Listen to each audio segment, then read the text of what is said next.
میری قسمت جگا۔ بسم اللہ الرحمن الرحیم۔ جو سال کے بعد رمضان المبارک کے آخری عشرے کا اعتکاف آتا ہے، اس کا ہمیں اہتمام کرنا چاہیے۔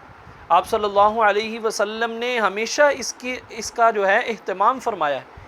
آپ صلی اللہ علیہ وسلم نے ارشاد فرمایا کہ معتکف آدمی گناہوں سے دور رہتا ہے، اور یہ تو اتنی قیمتی راتیں ہوتی ہیں، اس کے اندر اگر ہم کسی خدا نہ خواستہ کسی گناہ کے اندر جو ہے ملوث ہو گئے تو اس سے بڑا ظلم کیا ہو سکتا ہے۔ اس لیے اعتکاف بیٹھ جائیں گے تو گناہ بچ جائیں گے، گناہوں سے جو ہے ہم دور رہیں گے، اس لیے ہمیں اعتکاف کا اہتمام کرنا چاہیے۔ پھر آپ صلی اللہ علیہ وسلم نے ارشاد فرمایا کہ معتکف آدمی کو نیکی کرنے والے کے برابر اجر عطا کیا جاتا ہے۔ اس لیے میرے محترم بھائیو اور دوستو، اعتکاف کرنے والا آدمی تو کھڑے لیٹے بیٹھے سوتے جاگتے ہوئے بھی عبادت میں ہے۔